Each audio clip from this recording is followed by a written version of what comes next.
Assalamualaikum. Waalaikumsalam. Bagaimana kabarnya hari ini? Alhamdulillah, luar biasa. Allahu Akbar. Baik. Untuk sekarang silakan kalian untuk berdoa terlebih dahulu. Berdoa mulai.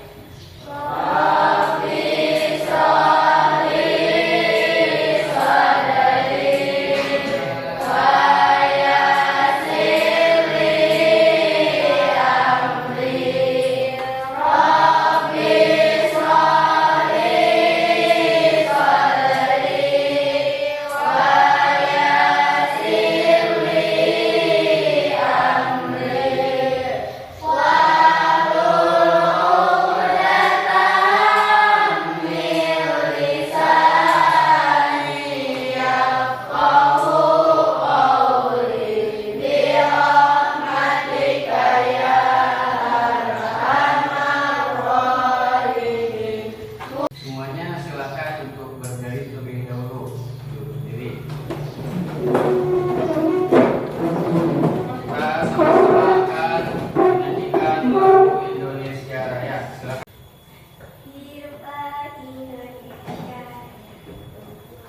Indonesia tanah airku, tanah tumpah darahku. Merdeka, merdeka, hiduplah Indonesia Raya. Silakan duduk kembali.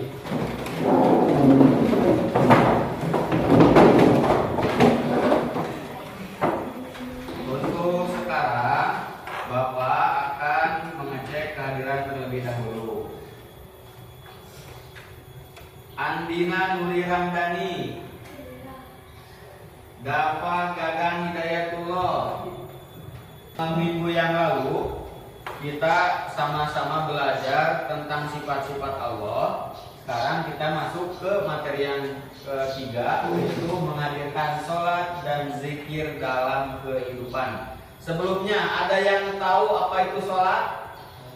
Silakan acungkan tangannya. Apa sholat itu? Doa, ya betul. Kemudian tujuan pembelajaran kali ini, kalian diharapkan bisa memahami makna sholat dan zikir. Itu yang pertama. Kemudian yang kedua, kalian bisa mengetahui manfaat sholat dan zikir. Kemudian yang ketiga, kalian bisa mengetahui hikmah melakukan sholat dan zikir. Yang keempat, kalian bisa mengetahui dan mengamalkan sholat dan zikir secara istiqomah. Tahu istiqomah? Apa? Ya, konsisten. Dan sebelum memulai pembelajaran, ada pantun pemantik. Siapa yang mau membacakannya? Acungkan. Nanti yang lainnya bilang cakep, ya. Siapa yang mau membacakannya? Cung. Siapa? Dimas, ya silakan Dimas. Yang lantang ya suaranya ya. Dari barang lama di gudang. Mengingat pagar dengan kawan. Mengikat atau mengingat? Mengikat pagar dengan kawan. Jadikan hidup lebih terang. Anak lima waktu jangan kelewat. Iya betul. Kemudian siapa lagi untuk pantun yang kedua? Cung siapa? Dari perempuan Cung. Ya silakan Salifah.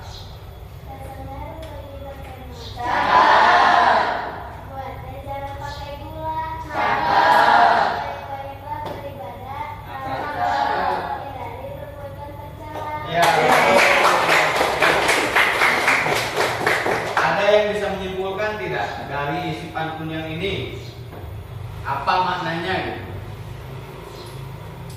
Tidak. Iya, mengingatkan sholat 5 waktu. Kemudian pantun yang kedua, menghindari perbuatan ya tercela yang melalui apa? Beribadah. Ya, bagus ya. Sekarang marilah kita bertafakur. Tahu bertafakur? Memikirkan. Ya, marilah kita berpikir. Di sini kita kan semuanya agama Islam. Ya, agama Islam. Islam itu diibaratkan dalam sebuah bangunan, ya, sebuah bangunan. Di sini ada yang namanya atap, kemudian ini tiang, yang bawahnya fondasi. Nah, Islam itu ibaratkan sebuah bangunan. Yang pertama, di paling awal, di paling dasar, yaitu fondasi. Fondasi sebuah Islam itu adalah syahadat, keyakinan, ya, keyakinan dalam diri, keyakinan dalam hati. Fondasi Islam. Yang kedua, ada tiang, ya, tiang sebagai penyokong, ya, sebagai penyokong atap bangunan, ya. Di sini tiangnya apa? Sholat, ya. Sholat 5 waktu. Ada apa saja? Zuhur, asar, maghrib, isya. Sekarang coba bayangkan jika kalian melaksanakan sholatnya itu hanya sholat maghrib, sholat subuh, sholat duhur, sholat asar, dan sholat isya tidak dilaksanakan. Berarti tiangnya ada berapa? 1. Ada 1. Kira-kira atapnya akan tetap kokoh atau tidak? Tidak. Akan seperti apa? Akan roboh. Ya, akan roboh, ambruk.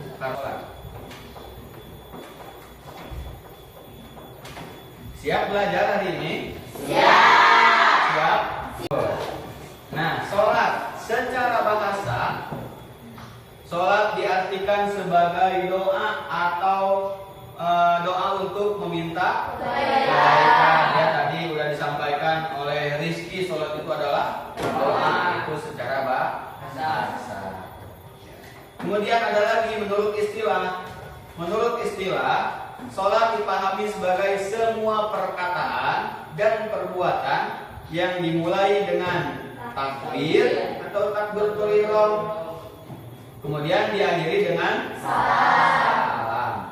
Ya, itu menurut istilah segala perbuatan dan perkataan yang diawali dengan apa? Takbir, diakhiri dengan salam. Itu sholat menurut istilah. Kalian pasti tahu mengapa sholat sangat penting dalam kehidupan sehari-hari. Selain sebagai tiang agama, sholat juga berfungsi untuk memberi makna, ya, terhadap kehidupan di luar sholat. Jika kita selalu mengingat Allah dengan selalu menjaga sholat, maka kita akan mendapatkan ketentraman hati. Jadi orang yang senantiasa melaksanakan sholat itu hatinya merasa tentram, merasa tenang, ya. Maka rajin-rajinlah untuk sholat, jangan pernah ditinggalkan, ya. Sholat itu jangan pernah ditinggalkan. Nah, kalau misalkan kita aku mah mau sholatnya itu 4 waktu saja, duhur, asar, maghrib, dan isya. Sholat subuh mau dilaksanakan, ya, gak akan dilaksanakan. Kenapa? Masih ngantuk subuh itu. Jadi mau 4 saja bisa? Gak boleh, ya. Satu waktu saja kita tidak melaksanakan sholat, itu ribuan tahun kita berada di neraka, ya. 1 kali meninggalkan sholat, apalagi banyak, ya, yang kita tinggalkan.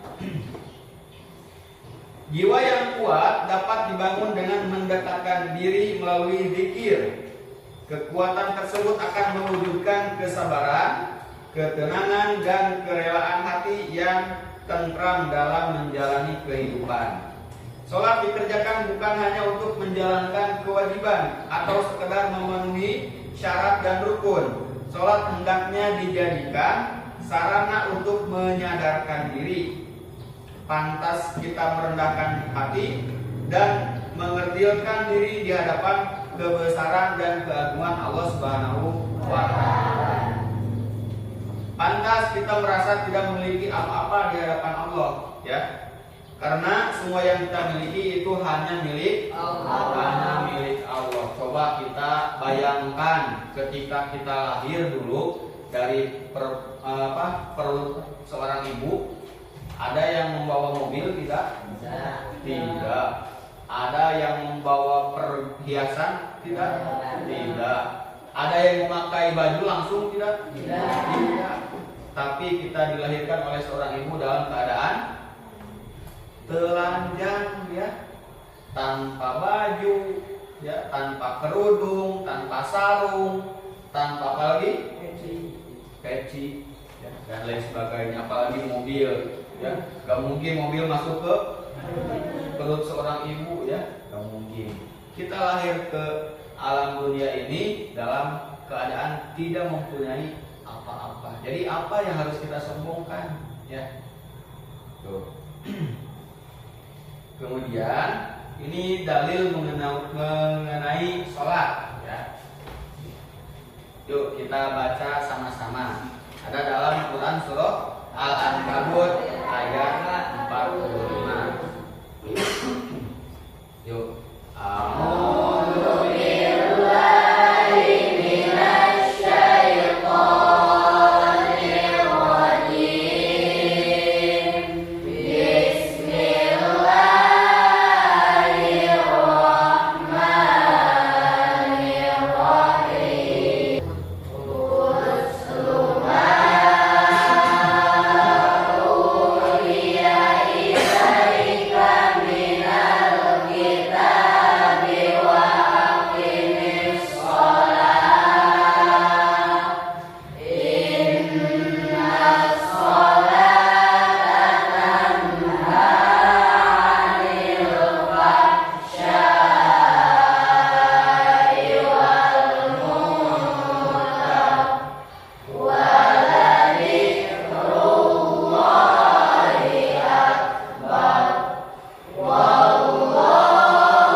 Artinya bacalah kitab Al-Quran yang telah diwahyukan Allah kepadamu. Kepada siapa? Kepada Nabi Muhammad SAW. Dan laksanakanlah sholat. Nah ini merupakan perintah untuk melaksanakan sholat.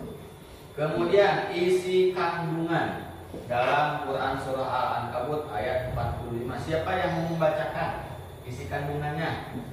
3 orang. Tuh, sampai titik 1 paragraf, ya. 1 orang 1 paragraf. Ya, Rizky. Untuk mengukuhkan bukti-bukti kebesaran dan kekuasaannya yang terbentang di dalam ayat, maka bacalah hai Nabi Muhammad kitab suci Al-Quran yang diberikan kepadamu dan laksanakanlah salat secara berkesinambungan dan khusyuk sesuai syarat dan rukunnya. Sesungguhnya salat yang sesuai dengan tuntunan yang berkualitas itu mencegah seorang dari terjerumus ke dalam perbuatan keji dan duka. Ya, enggak. Salat bisa mencegah seseorang dari terjerumus ke perbuatan keji dan duka. Bisa menjaga. Kemudian siapa lagi dilanjutkan? Andina, silakan. Hal ini karena substansi sholat adalah mengingat Allah dan yang mengingatnya akan terpelihara dari dosa dan kemaksiatan. Dan ketahuilah mengingat Allah, yakni sholat itu lebih besar keutamaannya dari ibadah yang lain.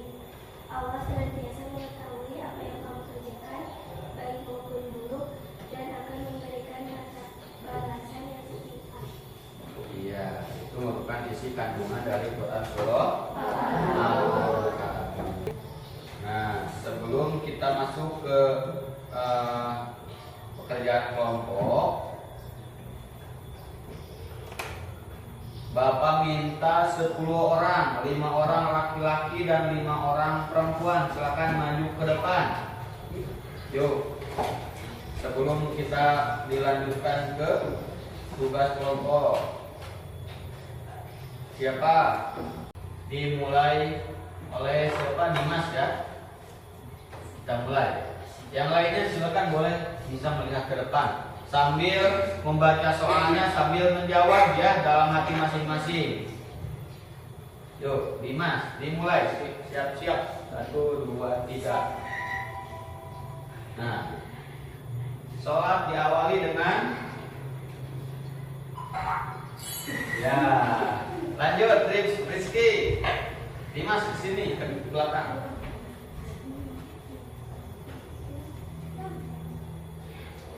Kedudukan sholat menjadi bagian apa? Diibaratkan ya, betul. Kemudian yang ketiga, ijab.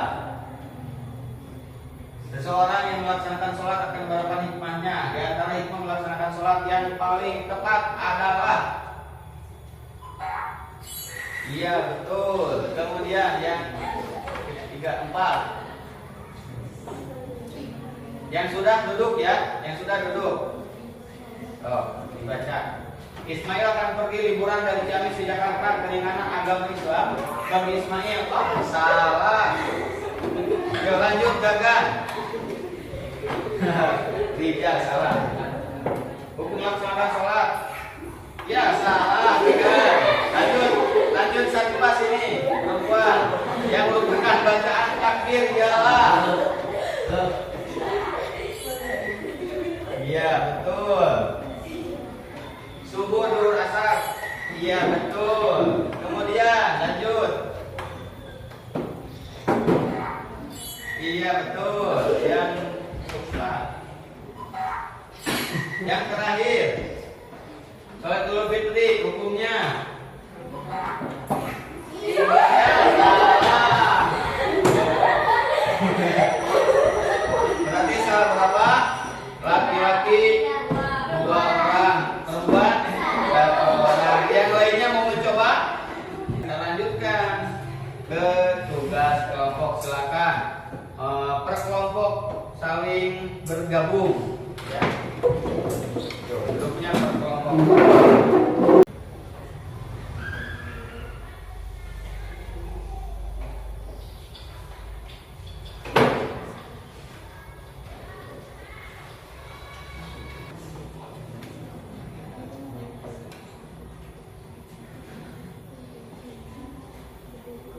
Ada yang sudah selesai?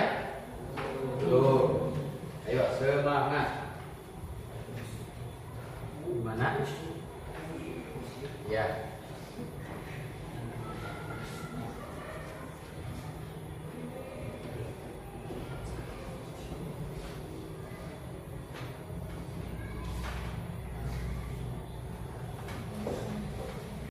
Sudah selesai? Kalau sudah selesai, kemudian perwakilan satu kelompok saja untuk membacakan hasil diskusinya. Ya. Assalamualaikum warahmatullahi wabarakatuh. Waalaikumsalam warahmatullahi wabarakatuh. Saya dan teman-teman saya akan membacakan hasil diskusi kelompok kami. Ya, silakan. Hikmah salat meningkatkan kedekatan dengan Allah. 4. Menjaga kebersihan diri. Udah? Ya, terima kasih untuk kelompok 2. Tepuk tangannya. Assalamualaikum warahmatullahi wabarakatuh. Waalaikumsalam warahmatullahi wabarakatuh. Nah, untuk kelompok 2. Untuk kelompok yang lain nanti dilanjutkan pekan depan ya. Secara bahasa, sholat diartikan sebagai doa atau doa meminta kebaikan. Yang kedua, menurut istilah, sholat dipahami sebagai semua perkataan dan perbuatan yang diawali dengan takbir dan diakhiri dengan salam. Ada pertanyaan? Nah, untuk pertemuan selanjutnya kita akan sama-sama belajar tentang sujud syukur, sujud sahwi, dan juga sujud tilawah. Beserta nanti kelompok yang belum tampil untuk minggu depan tampil ya sebelum kita masuk ke materi tentang sujud. Terima kasih atas perhatiannya. Wassalamualaikum warahmatullahi wabarakatuh. Waalaikumsalam.